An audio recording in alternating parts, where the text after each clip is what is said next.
بسم اللہ الرحمن الرحیم. محترم ناظرین، السلام علیکم ورحمۃ اللہ وبرکاتہ. آج آپ کے سامنے عمرے سے متعلق تفصیلات پیش کی جائیں گی. سب سے پہلے عمرے کے لفظی اور شرعی معنی، پھر عمرے کے فرائض اور اس کے واجبات. ان چند باتوں پر آج کا ویڈیو مشتمل ہوگا. قرآن مجید میں اللہ تعالیٰ نے عمرے کا ذکر فرمایا ہے. ارشاد فرمایا وَأَتِمُّ الْحَجَّ وَالْعُمْرَةَ لِلَّهِ، تم لوگ حج اور عمرے کو پورا کرو. ناظرین محترم، عمرہ لفظی معنی عمرے کی یہ ہیں کہ کسی جگہ جائیں یا اس کی زیارت کریں، اور عمرے کے شرعی معنی یعنی اصطلاحی معنی عمرے کے یہ ہیں کہ احرام باندھ کر بیت اللہ شریف تک پہنچیں اور اس کا طواف کریں، پھر سعی کریں اور احرام کھول دیں. یہ ہے عمرے کے شرعی معنی. ایک بات میں آپ کو یہ بھی عرض کرنا چاہتا ہوں کہ عمرے کو حج اصغر بھی کہتے ہیں. عام طور پر لوگوں میں یہ بات چلتی ہے کہ حج اکبر کا مطلب وہ حج ہے جس کا یوم عرفہ جمعے کے دن ہو، وقوف عرفہ جمعے کو آئے تو اس کو حج اکبر کہا جاتا ہے، اور اگر ایسا نہ ہو تو اس کو عام حج یا حج اصغر لوگ کہتے ہیں. ناظرین، ایسی بات نہیں ہے. حج کے معنی ہی ہے ارادہ کرنے کے. تو حج دو طریقے سے ہے. ایک ہے حج اکبر جس کو عام زبان میں ہم حج کہتے ہیں، اور دوسرا ہے حج اصغر جس کو عمرہ بھی کہا جاتا ہے. تو عمرے کے دو نام ہیں، ایک نام ہے عمرہ اور دوسرا نام ہے حج اصغر. تو بہرحال تو عمرے کے معنی تو آپ کو ذکر کیے گئے ہیں. عمرے کے لفظی معنی ہے زیارت کرنا، اور عمرے کے شرعی معنی ہے احرام باندھ کر بیت اللہ تک پہنچنا اور اس کے گرد 7 بار چکر لگانا جس کو طواف کہتے ہیں، پھر اس کے بعد سعی کر کے احرام سے فارغ ہو جانا. یہ ہے عمرے کے اصطلاحی اور شرعی معنی. اب اس کے بعد اس موقع پر میں آپ کے سامنے 2 چیزیں بیان کرنا چاہتا ہوں.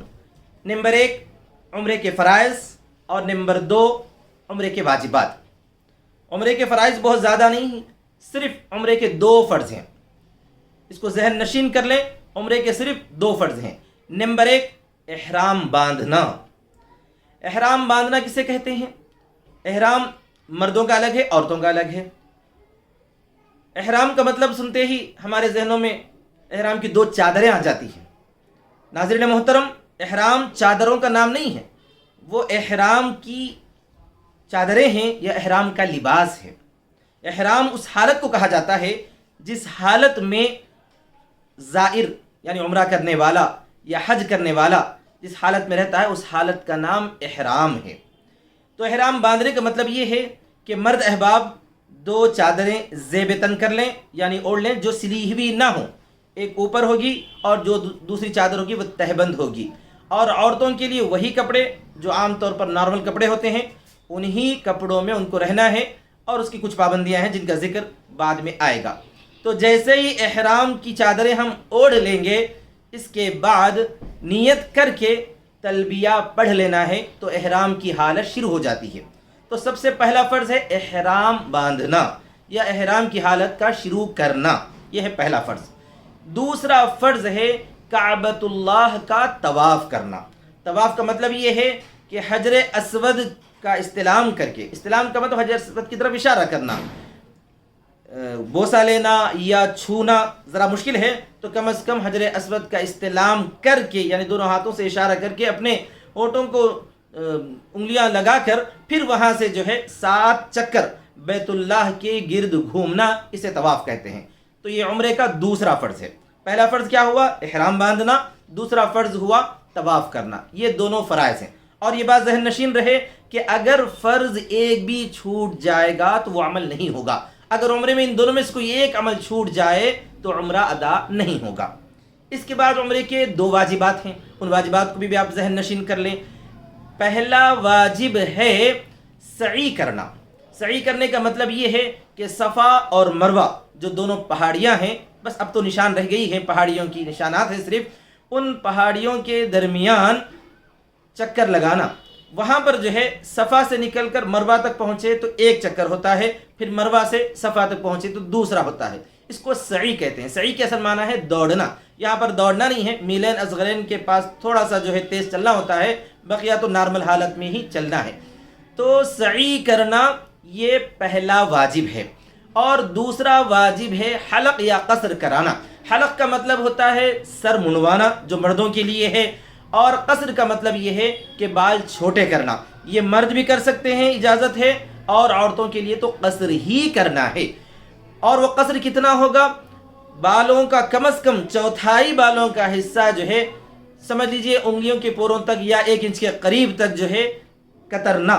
یہ ضروری ہے. صرف وہاں سے اتنے بال وہاں سے اتنے بال اگر جو ہے کتریں گے تو اس سے جو ہے قصر کرنا ثابت نہیں ہوگا. تو مردوں کے لیے حلق کرانا ہے، اور مرد احباب بھی ہو قصر کرا سکتے ہیں، عورتیں بھی ہو قصر کرا سکتی ہیں. وہ عورتیں اپنے بالوں کا جو ہے حصہ چوٹی وغیرہ ڈالتی ہوں تو اس کا جو ہے حصہ لے کر 1 انچ کے قریب تک جو ہے قینچی سے کتر دینا. تو یہ جو ہے دوسرا واجب ہے. تو 2 واجبات ہو گئے. پہلا واجب ہے سعی کرنا، دوسرا واجب ہے حلق یا قصر کرانا. جیسے یہ 2 عمل ہو جاتے ہیں مکمل، 2 فرائض 2 واجبات، تو عمرہ مکمل ہو جائے گا. تو ناظرین محترم، آج کے موقع پر صرف عمرے کے فرائض اور واجبات آپ کی خدمت میں پیش کیے گئے ہیں. انشاءاللہ اگلا جو درس ہوگا اس میں سنتیں، اسی طرح جو ممنوعات احرام وغیرہ آپ کی خدمت میں ذکر کیے جائیں گے. دعا ہے کہ اللہ تعالی ہمارے جو بھی معتمرین ہیں، جتنے احباب عمرے کے لیے پہنچیں گے، اللہ تعالی ان تمام کی عمروں کو قبول فرمائے. اور اگر آپ اس درس کو بہتر سمجھتے ہوں تو اپنے دوست احباب میں، اور خصوصاً جو لوگ حج یا عمرے کے لیے سفر کرنے والے ہیں، ان تک یہ بات ضرور پہنچائیں. اللہ تبارک و تعالی ہم سب کو ہماری عبادات کو قبول فرمائے. وآخر دعوانا الحمدللہ رب العالمین، والسلام علیکم ورحمۃ اللہ وبرکاتہ.